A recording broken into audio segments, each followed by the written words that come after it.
machines are responsible for holding the virtual machines. These are the virtual machines where we will be, this is we are calling as a guest machines. Okay. And the physical machines are called as a host machine or host OS. These are all the guest OS.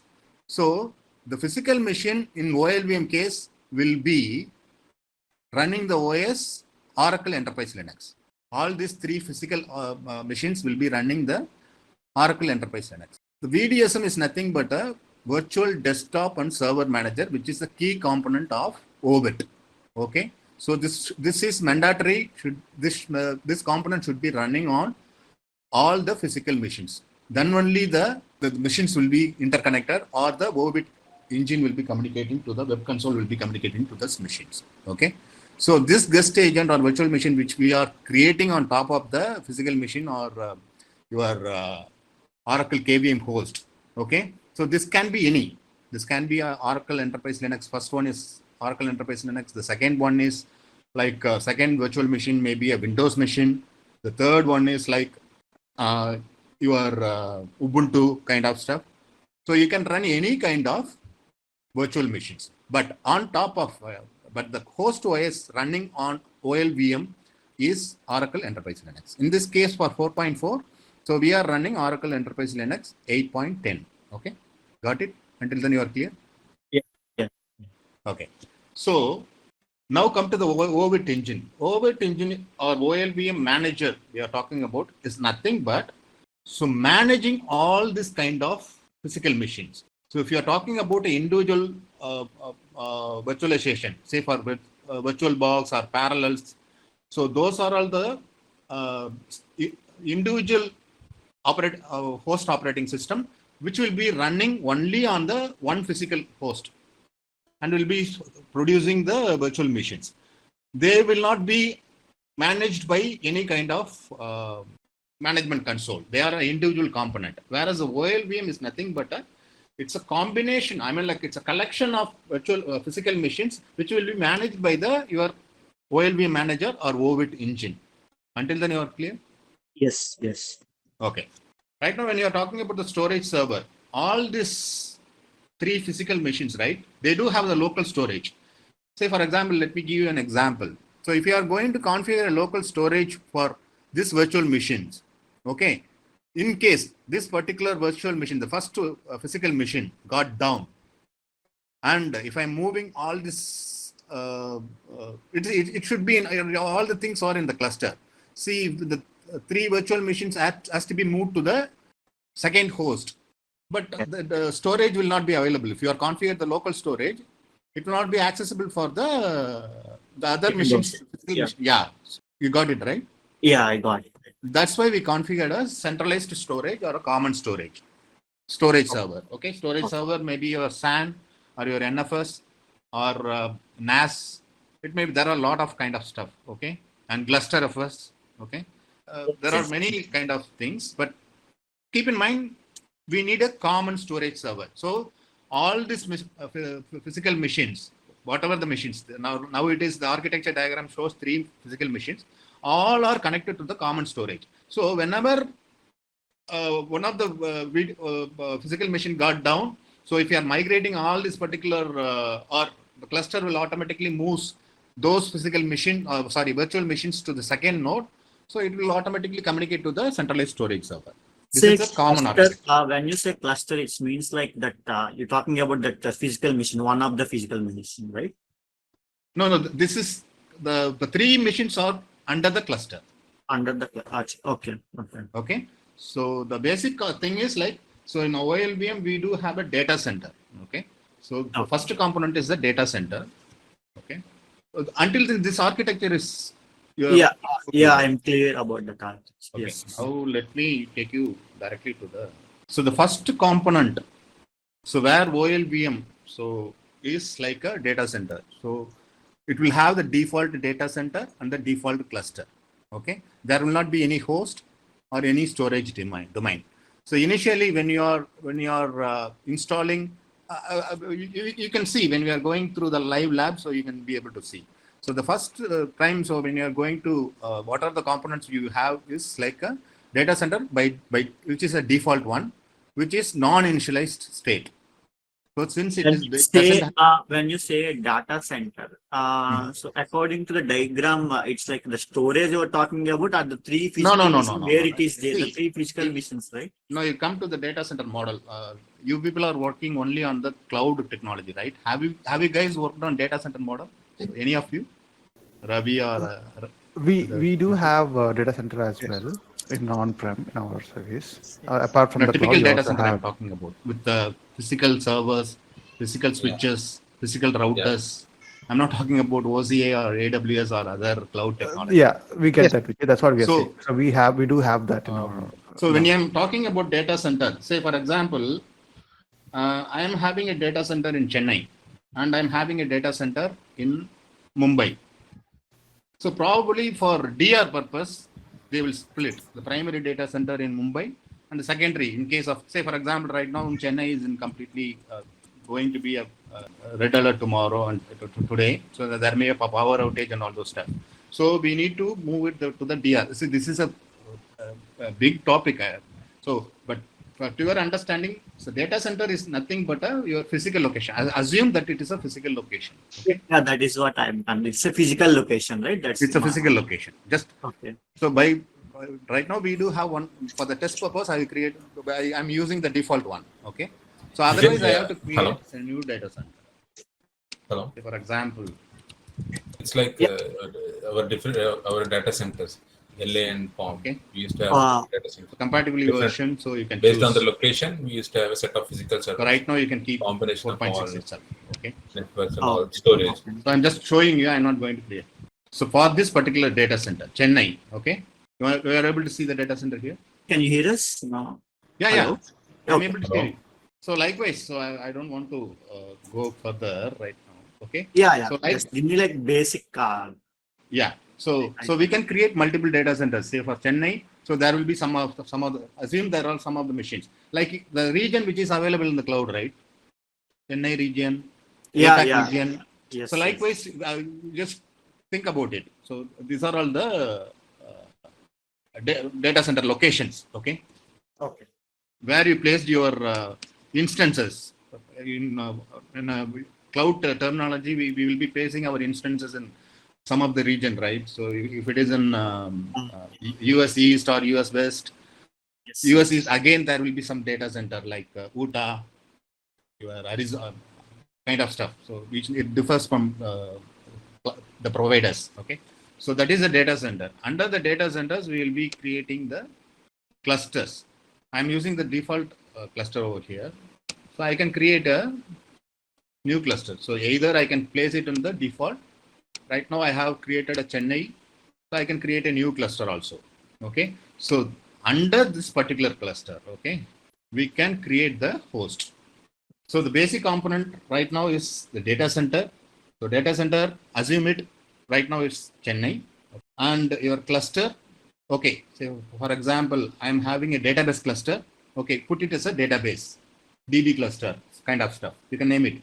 And if you want to application cluster, you can put it as an application cluster. So you can have your virtual machines and physical nodes responsible for the application. You can move it to the application cluster. Got it? Okay. So now we are going to add the host. So now you are clear with the data center and the cluster. So where exactly the cluster needs to be placed on, which data center? Okay. As I said, either it may be application cluster or database cluster. I'm just giving an example. Right now, then you need to add the host. This is a real part actually. Okay. So if you are having if you want to add your first physical machine, okay, you are having a Dell kind of stuff, Dell, or if you are talking about cloud, but normally people will not go for virtualization. For a data center, they will be going only for the physical machines. Okay. So if you are having a Dell or your HP physical server, which is having 32 CPU, or 32 core CPU and 1 TB memory kind of stuff. So it depends. Okay. So now we are going to add that particular host, physical host. I am talking about KVM host. The terminology I used interchangeably, both the KVM host or OLVM host or the the same one, or the physical host I'm talking about, the same one. Okay, keep in mind, KVM host or OLVM host will be the same one. OLVM manager and OVIT engine is interchangeably we can use it in the terminology. It's nothing but Oracle OLVM rebranded it OVIT as a OLVM. So that's why we have been seeing Oracle manage. I mean, like OVIT-engine in the console. Now I'm just going to add. So if you can see, data center is default because I don't have cluster configured for the host cluster. I am not configured for the Chennai. Are you clear? Yes.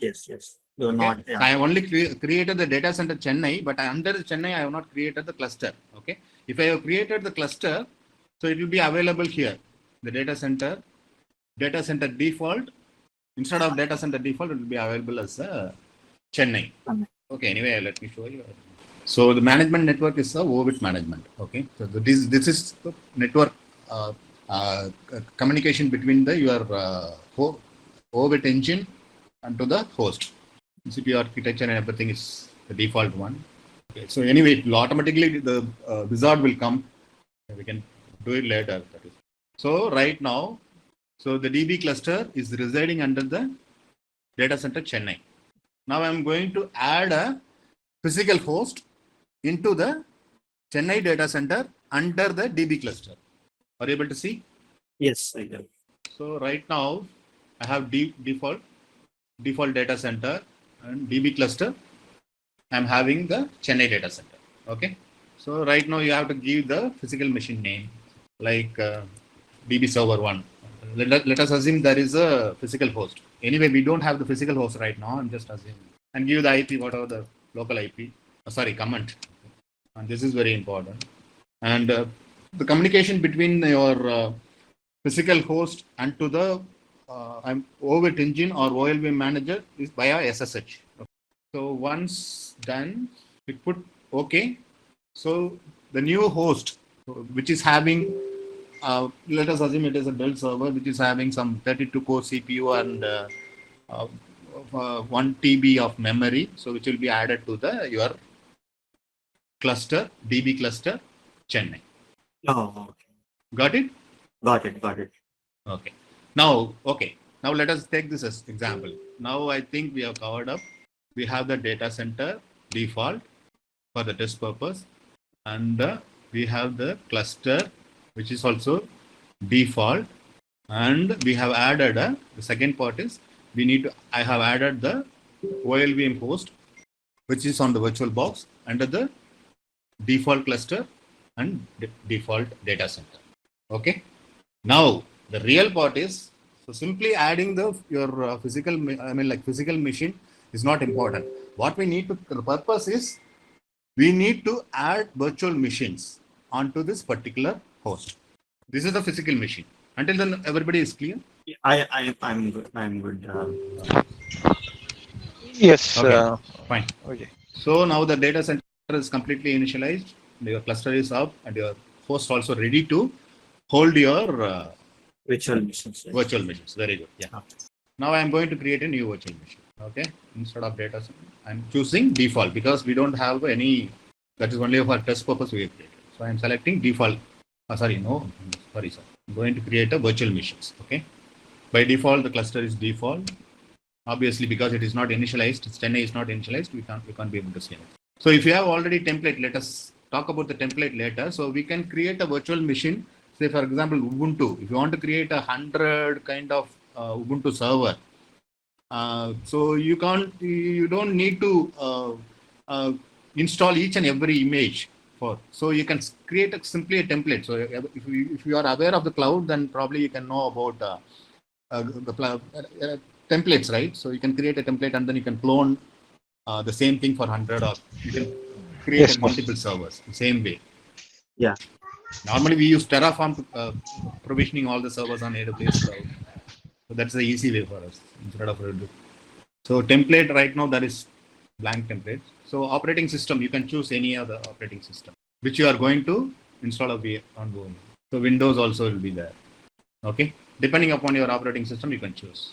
So instance type, so okay, large or medium, depending upon the. Normally, we use server. So if you are using the VDI kind of stuff, virtual desktop interface, for example, if you want to connect, if you want to use your virtual machines as serving for 100 of end users, you can also create a desktop environment, Ubuntu desktop or anything, or Windows desktop. And then it is optimized for desktop. You can choose. So probably by default, it will come with the server. Okay. So, and you can give the name, description, comment. So right now here will be the image. So system you can specify what is the memory size. Okay. Right now, if I can say, so let me go back. See, right now we have added only one physical host, right? So for the better for understanding for everyone. So see, right now I am having a 2 CPU. This is not the OLVM manager's resources. This is about your physical host. In this case, OLVM hosts resources, both the CPU and as well as memory.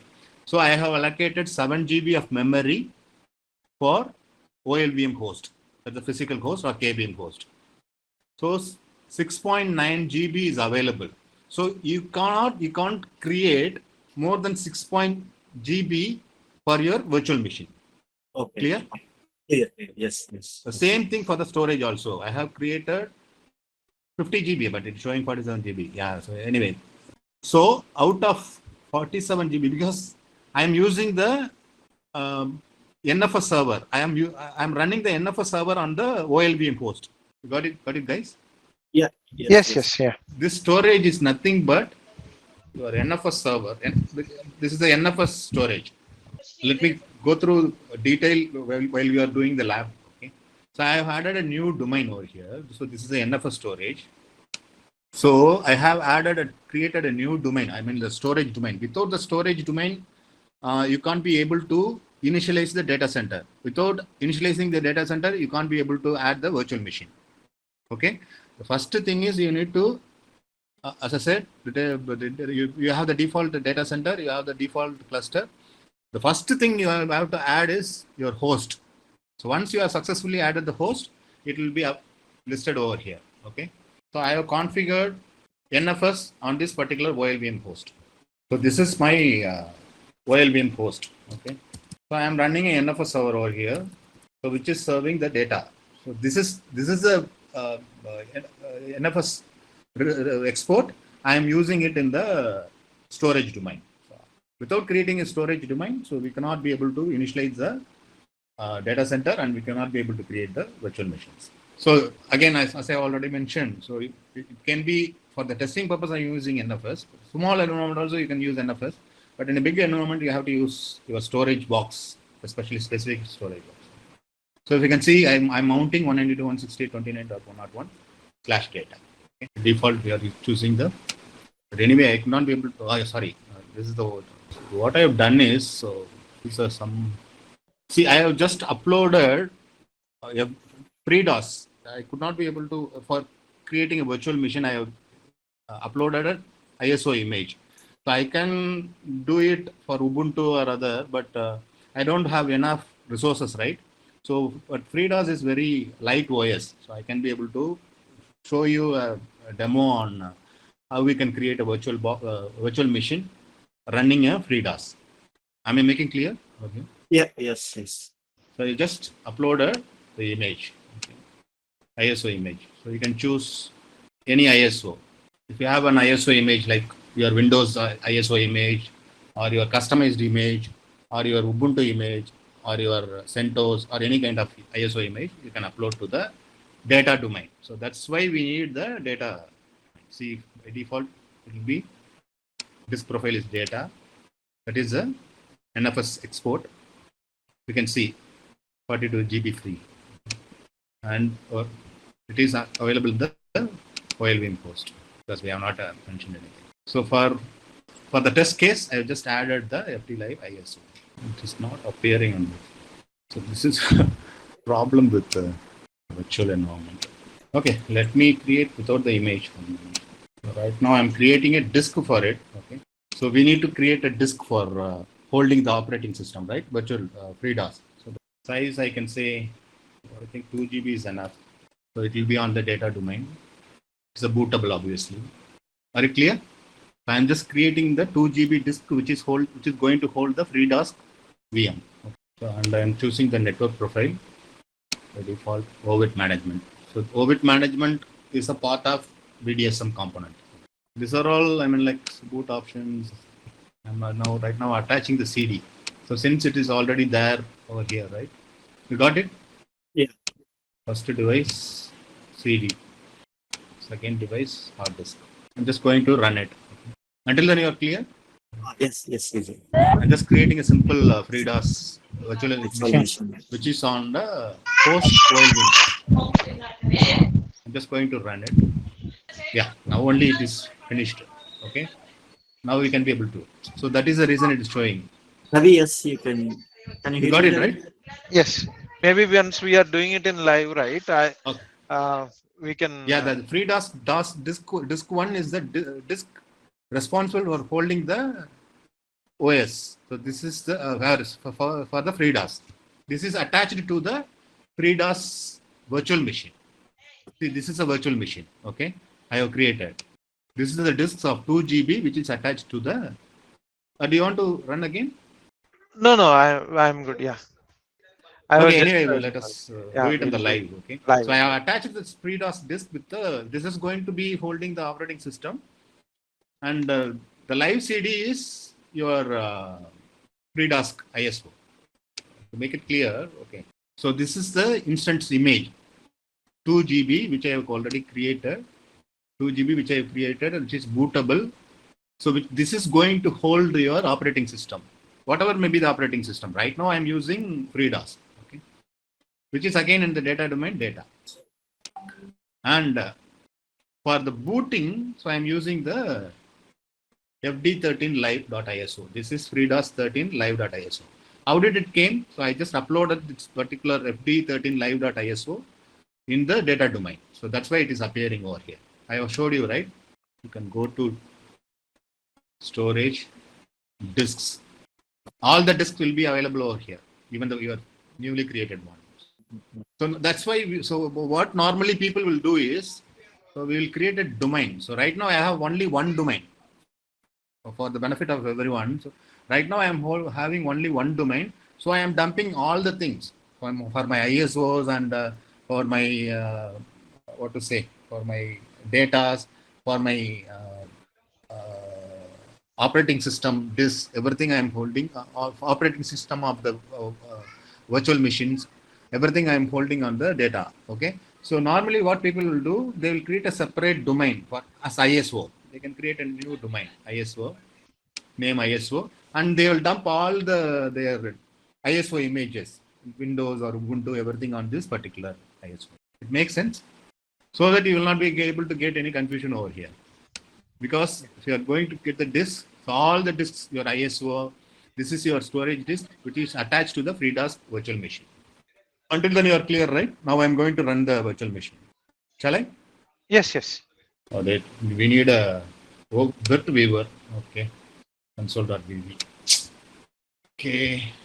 Let me, like M and DNF, brew is a command so which is used for Mac. I'm not sure whether Virtweaver is a free tool. Yeah, luckily I do have. So now your virtual machine is running in the background, but we could not be able to see the console right now. For that, there is a. So when I put the console, the no VNCs, there are two options. One is a native client. Native client, either we need to use your work viewer. No VNC, I am not sure it is not working because this guy is blocking. Safari is blocking. So when you, so I'm choosing the options. No, it will create a console.vv file, so which will be opened by default using the work viewer if the application is running, like your remote desktop or VNC viewer, correct? Likewise, this file, when I use console, so it will instead of downloading, if the particular application is there, so it will automatically open the session. Let us open with the text editor. It will have all the details, which VM it needs to connect, what is the session ID, and all those stuff. There you go. So this is the work I'm talking about. Are you able to see my screen? So if the application is there, it automatically connects to the console. So probably it will be ending up in the boot menu of the FreeDOS OS. Since I could not be able to install WorkViewer, so after installing the OS only, the IP will get assigned to that particular VM. Then you can use your if you have installed your Ubuntu or something, then you can SSH or putty into your SSH session. But until then, for installing the OS, it is not like your cloud. Please try to understand. Cloud, there will be automatically image and you will be getting the key, and already the OS will be in place. But here in the virtual machine, so you have to install from the scratch all the OS. You got it? The difference? Yeah. No, I think you are keeping silence. I have to look again and again. For installing a simple application, it is downloading all this nonsense. It is a very simple application, but for Mac, I think it is downloading all the dependencies. In Windows, it is very simple. Windows or any Linux. Okay. By default, it will come, or otherwise you can do that. So until then, if you have any clarifications, until the installation of it, viewer, if you have any clarification, you can ask. Any other doubts or any other? Yeah, I'm good. Maybe I'll. Are you able to hear me? What was the best CI/CD tool current market? CI/CD pipeline you are talking about, right? Yes, CI/CD CI/CD pipeline. pipeline. So if you are talking about that, Jenkins. That's open source. Like if it is, we want to use an enterprise. Atlassian Bamboo. Okay. No, It actually, has. recently I done a migration for Atlassian Bamboo to Okay. Jenkins. Atlassian Bamboo to Jenkins because it's costly, you know. So instead of Jenkins is a very good tool, right? Even you can implement in Windows also, and it supports a lot of things. I mean, like it has a lot of plugins. If you want to integrate with the AWS also, perfectly it works. Since I have done a migration from Bamboo to Jenkins. That too, this is a new learning for me because that was a new learning for me. The only thing is we have to do a lot of development. I mean, we have to again develop So that, that right? is absolutely So we necessary. were looking, we That want is to absolutely just necessary. use, But the only thing is, so as and when we have implemented, so then probably we need to create a SOP for each and every kind of stuff. So we were trying to use something which is already available. Since Support and all those stuff, right? Then better go for Bamboo. Yeah. And you can, for source code repository, you can always use GitHub or GitLab or Bitbucket. So again, Bitbucket is Atlassian product, so you can have everything in Atlassian itself. No, I used Jenkins earlier, so I know that. Oh, Jenkins, okay. Jenkins is a perfect tool. Yes. But unfortunately, they wanted to install on Windows because they are using MS Build and MS Deploy and Node.js, which is running as a 3-tier architecture, and so some of the applications has to be deployed on the AWS. So very complicated, but very interesting. I learned a lot. So you can share, touch base with me on WhatsApp whenever you're required. So if I was in a meeting or something like that, I could not be able to pick up the call. Sure. If you have any clarification, so just text me in the WhatsApp. Thanks a lot. I'll. So one host for OLVM manager we have done. Okay. And one host for OLVM host, and this is for storage. So this host is a private AP, and we have touched 50 GB block volume. Okay. And the host also has a 50 GB block volume. Try to access this one.